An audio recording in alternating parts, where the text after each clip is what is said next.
Hello everybody, my name is Shortline 614 and welcome back to episode 8 of Shortline's Rail News and Comment, and today we'll be talking about how the Surface Transportation Board has approved CSX's acquisition of Pan Am Railways. This is a story that I have previously covered. I made a video on it a while back. It was one of my first ones. If you want more information and background about why this is happening, I recommend you go watch that first and then come back here, because I'm not going to be going too much into it today. And I know I'm a bit late making this video, about 10 days late to be exact, but I was on vacation and then the week coming back was very busy for me, but I do want to get this video out to share my opinion to everyone in the world. So what exactly happened? Well, on April 14th, in a unanimous decision, the Surface Transportation Board basically blanket approval CSX's acquisition of Pan Am Railways.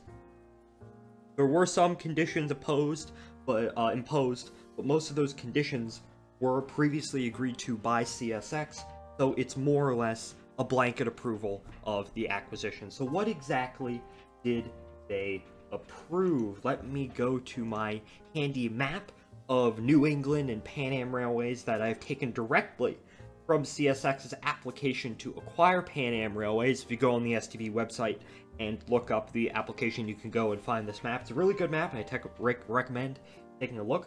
So what exactly happened? Well, Surface Transportation Board, well, Pan Am Railways, for one, is split between, technically it's two railways. There's the Springfield Terminal, which is in dark blue, and then there's the Pan Am Southern, which is a joint venture, 50% owned by Springfield Terminal and 50% owned by Norfolk Southern in brown.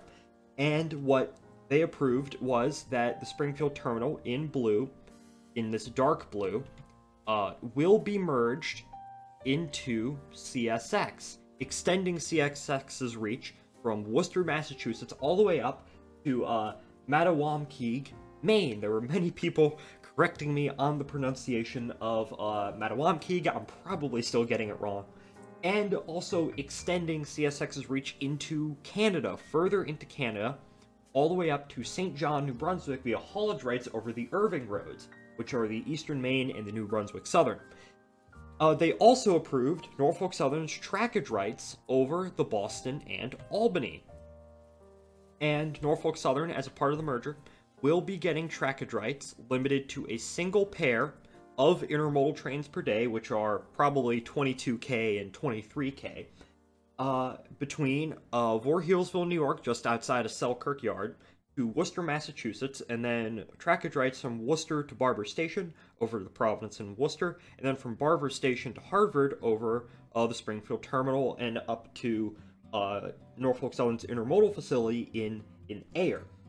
And these will be used to run, well, as I said, a single pair of intermodal and automotive trains per day, 22K and 23K, which currently go via Pan Am Southern and the Hoosick Tunnel route. Now, that route is cleared for single stacks. You cannot run double stacks along this route. However, on the Boston and Albany, you can, so those trains are probably going to become double stack trains. And it's also going to save Norfolk Southern a lot of time and a lot of money, because as it currently stands, when the trains get to Mechanicsville, New York, they arrive as double stacks, but then they need to be converted to single stacks, and that takes a lot of time and money and effort, and vice versa for the train going in the opposite direction. And as for Pan Am Southern itself, Pan Am Southern will remain 50% owned by Norfolk Southern and 50% owned by Springfield Terminal, but the Springfield Terminal share will be transferred to CSX upon merger. However, Berkshire and Eastern, which is a subsidiary of the Genesee and Wyoming, will become the, quote, neutral operator of Pan Am Southern. They will come in and operate Pan Am Southern. And in order to maintain Pan Am Southern as a viable route, pricing will be kept at a quote-unquote reasonable levels, whatever those are. And CSX will recuse itself from any discussion within Pan Am Southern relating to competitive issues between CSX and Pan Am Southern.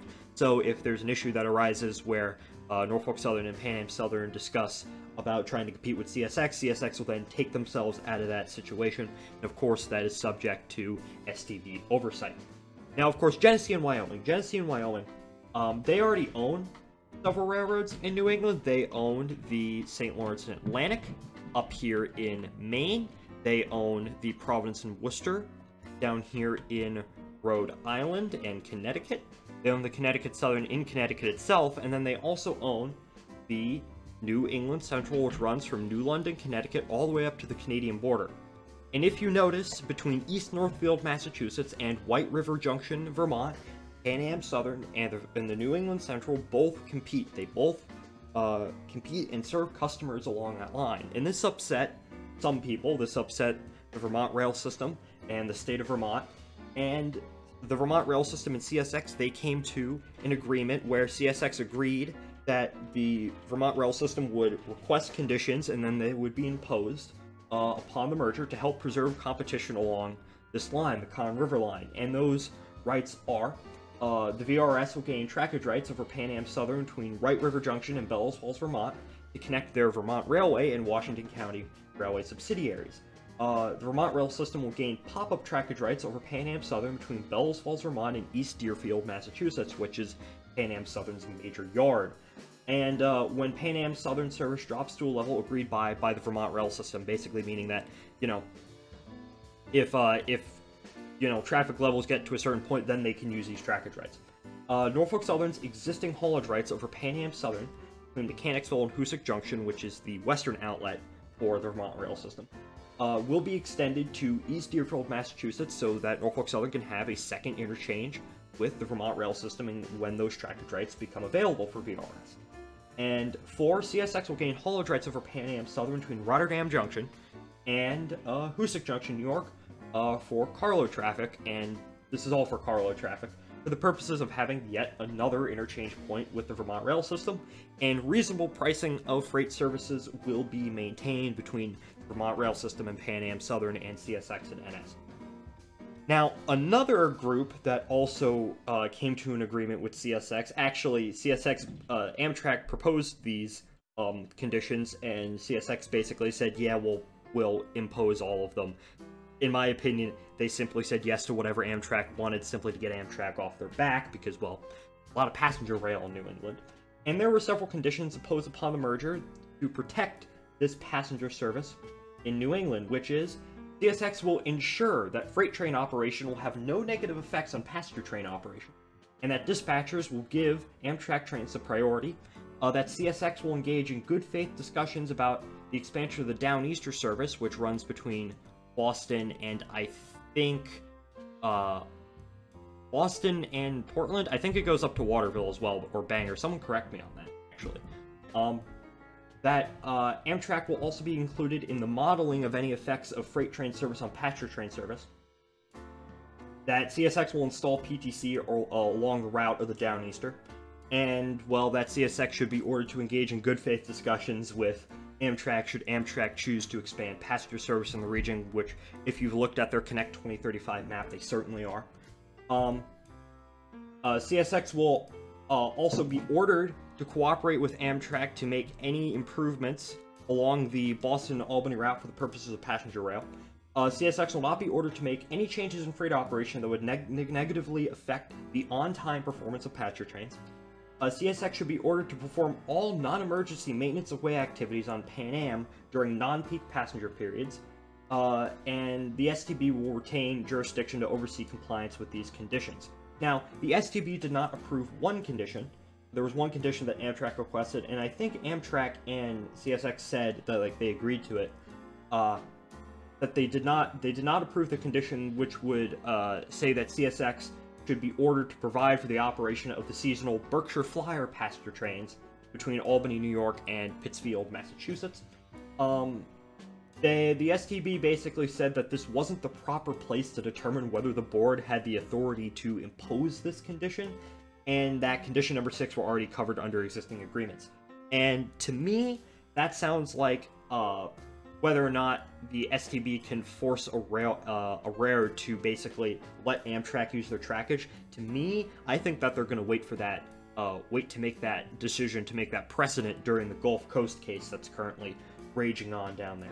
And there were several smaller conditions relating to Canadian Pacific, the Massachusetts Transportation Bay Authority, the Massachusetts Water Resources Authority, various shippers, and communities along the line. Now, I am surprised by several things, specifically relating to Pan Am Southern. Now, the STB did not order CSX to divest its 50% stake in Pan Am Southern despite there were protests from the Department of Transportation basically saying it would threaten competition in the region and stuff like that. So I'm actually quite surprised by that.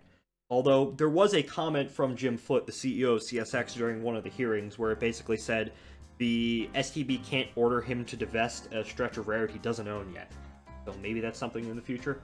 Although CSX really doesn't have a lot of use for Pan Am Southern, the theory that's been going around is that CSX elected to keep their 50% stake in PASS because Timothy Mellon, the guy who owns Pan Am Railways and Pan Am Systems, wanted to sell his railroad in one piece rather than multiple to kind of simplify the transaction, which makes a fair amount of sense. And although CSX has possibly hinted about selling PASS in the future, on attachment B, page 12, page 229 in the application to acquire Pan Am Railways, CSX said this: after CSX divests itself of its 50% interest in PASS, PASS may make changes in the static yard plan, provided such changes do not create significant changes to any existing CSX overhead train pair. Now that is interesting because they said after CSX divests itself of 50% in PASS, not if. And perhaps I'm reading far too much into this one sentence. I can't find any other language like this in the application. But I don't know why CSX would elect to include that language if they weren't willing to sell their 50% stake in PASS at some point. Now, of course, who would that be to? Would that be to Norfolk Southern? Would that be to Genesee and Wyoming? That makes the most sense. Could it be to some other mystery buyer, the Vermont Rail System? I don't think they have the resources. Could it be the Grafton and Upton? You never know. So what exactly happens now? Well, as it stands, CSX plans to merge Pan Am into its system June 1st, 2022. So you have about a month to get all your pictures in. As for Pan Am's fleet, they currently own 102 locomotives. This is all directly from the application. 33 will be sold to the Berkshire and Eastern. The 4-axle locomotives will be retained by CSX, while the 6-axle locomotives, many of which are former Dash 8s that CSX sold to Pan Am a few years ago, back in 2017-2018, will either be sold, stored, scrapped, or added to CSX's fleet. Now, I think the moment that CSX acquires Pan Am Railways, all of those Dash 8s are going to go straight to like Larry's Truck and Electric or disappear into the depths of Waycross, never to be seen again. Of course, many people were saying that the barns would disappear the moment that the Canadian Pacific acquired the Central Maine and Quebec, and well, they're still kicking, so who really knows? And by the way, this means that there is a small chance that we will see CSX locomotives patched for Pan Am, patched for CSX, and I elect to call them confused kittens. So spread my my stupid railfan nickname. And of course, over the course of the next several years, CSX plans to spend $100 million to upgrade Pan Am's infrastructure, so expect a lot of maintenance of way work to happen along Pan Am trackage in the next 2 years. And CSX also says that they expect traffic to grow to about 3% per year. It might be significantly more, considering the various opportunities that exist up in, especially St. John, New Brunswick, for intermodal and carload and even oil traffic in Maine, with the paper mills up there. So that's to be expected. Now, who exactly wins and who exactly loses is particularly interesting. Now, obviously, CSX wins. They get to expand their network, you know, gain access to more customers that in many cases already ship via CSX for some portion over their route. They get to snipe traffic off of the Canadian railroads. Genesee and Wyoming wins. They get to expand their network in New England and kind of become the go-to shortline provider in New England. Amtrak, I think, wins as well. Even though they didn't get all of their conditions approved, they got most of their conditions approved, and Amtrak has, of course, become a bit feisty with the Class 1 railroads, rightly so in the past few years. So if CSX violates this agreement, they can go straight running to the Surface Transportation Board and come up with an incredibly valid argument. So I think they win. More passenger rail is always good. Now, on to the losers. Canadian National, I think, is a loser. And Canadian National is interesting because you may not think, at the beginning, you may not think that they have much to do with this deal, and they didn't. They were thrown around as a bidder.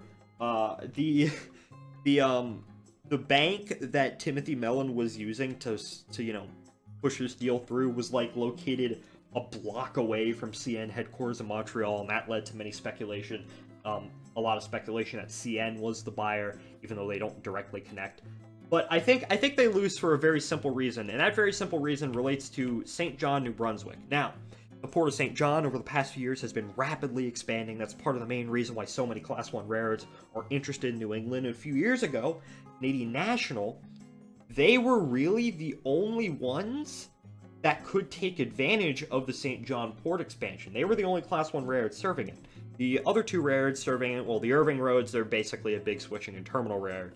Central Maine, Quebec, they had the talent, but they didn't have the resources, and Pan Am had the resources, but not the talent. So they were basically set to be the only big railroad, Class 1 railroad, to take advantage of this. And of course, CP came in, they bought the Central Maine, Quebec, and CSX came in, and now they're buying Pan Am railways. And as I said, a lot of traffic that flows between Maine and St. John is destined for places like the Midwest, where CN has a large network in the Midwest. CSX has a even larger network in the Midwest. So they're going to lose out. Canadian Pacific also loses out, I think, because when Canadian Pacific bought the Central Maine and Quebec, one of the reasons why they did it, now the big reason, of course, was intermodal to St. John. Many of those intermodal trains are, of course, going to Canada, where in many cases CP has the more direct route or routes there to begin with compared to CSX, but a lot of that was also going to the Midwest, which CSX, they have network in the Midwest, and maybe a lot of that traffic, instead of flowing via CP, can now flow via CSX. And another reason why they bought the Central Maine and Quebec, and this is straight from the mouth of Keith Creel, was carload traffic, expansion in carload traffic, because, well, there's a lot of carload traffic in Maine and in that general region that CP could then, snipe off of Pan Am railways and take to CSX or Norfolk Southern in Albany, in Buffalo, in those regions. And for a while, Canadian Pacific was almost kind of the better version of Pan Am. They basically offered better service to and from Maine, for that short window of time, and a more, maybe not a more direct route, but certainly a more reliable route. And now that's basically eviscerated. The only traffic CP is really going to have left is domestic, maybe some carload traffic. They're going to have some carload traffic into Maine, into St. John. Really, traffic that domestically goes, it's Canadian domestic intermodal, maybe some Canadian international intermodal, some carload traffic to Canada, but this bridge traffic between Brownsville Junction, Albany, and Buffalo, that's all going to disappear, and that's a significant amount of traffic. Now, the Vermont rail system, VRS is interesting. I think they both win and lose, for the simple fact that, yeah, they're surrounded by Genesee and Wyoming, and that's never good, but at the same time, they do have, at least on paper, more interchanges than they did before, with various railroads, and they could take advantage of that if Pan Am Southern is truly operated as a neutral railroad and appropriately. So we're going to have to see how that turns out. Now, Norfolk Southern is very interesting because I really have no idea what to think about Norfolk Southern, because on the one hand, from an intermodal standpoint, I think they win, for the simple fact that they have, via these trackage routes over the Boston and Albany, they have a far better route now. They can do double stacks now. That is a significant cost advantage, a significant service advantage, and to Norfolk Southern. But at the same time, I think they lose from the point where, in many people's minds, Norfolk Southern was kind of building up to an acquisition of Pan Am. They got these trackage rights to Schenectady right before the Conrail split along the D&H. They ended up buying the south end of the D&H. They were upgrading the southern tier and the Portageville Bridge and whatnot. And to many people, it was like they were building up to this eventual acquisition of Pan Am, and the first hint of that, of course, was Pan Am Southern. And now, outside of southern New England, outside of Massachusetts, really, Massachusetts and Connecticut, they're basically locked out of New England. Sure, if you're a customer on soon to be CSX in Maine, you can ship via Norfolk Southern eventually, you know, interchange that at Ayer or, you know, someplace else. But why would you when CSX via single line service would offer a better rate? So I think from a carload perspective, Norfolk Southern does lose out. And it's actually going to be quite interesting to see over these next few years, because Norfolk Southern, the management under Jim Squires, Mr. Squires, who's now retiring, I think, at the beginning of May, and replaced by Alan Shaw, the main chief marketing guy at Norfolk Southern, really didn't have a whole lot of interest in New York and New England, because basically all of the projects, the big flashy projects, were under previous management, and a lot of those people at Norfolk Southern are kind of gone. Like the Portugal Bridge, for instance, that was all Wick Moorman, and I do know that, you know, even expanding Norfolk Southern to New England was the brainchild of Jim McClellan, famed railroad strategist. I know his son is still at CSX, Norfolk Southern, so I don't know if maybe he's not particularly interested. Norfolk Southern is going to be very interesting to watch in this region over the next few years to see what exactly they do. So yes, that is CSX's acquisition of Pan Am Railways. That story is, well, that's the end of this particular part of this story. The New England railroad story continues. You know, for a long time, you know, I've studied railroad history a lot, read about railroad history a lot, and it always seemed that New England was kind of its own little world. You know, it was connected to the outside world in terms of railroading and whatnot, but there was never really, except for, you know, the Newark Central over the Boston and Albany, there was never really like a big Class 1 railroad that could, you know, grab traffic from New England and take it out, you know, all via a single line. And now that's changed. New England has basically gone from somewhat of a railroad backwater freight-wise, of course, years ahead passenger-wise in many other regions, to now soon to be in 5-10 years, a fully integrated part of the National Railroad Network. There is no more dividing line. And, you know, Pan Am Railways, you know, for all of its faults, Pan Am Railways, it's going to be sad to see them go. It's never good to see a Class 1, a fallen flag, you know, fall. And as I say, get your pictures now. I don't think I'm going to be able to. The only thing that I can hope is that when I go out rail fanning, maybe there will be a Pan Am locomotive on trains. But anyways, thank you all for watching, and I will see you in the next one. Goodbye, everybody.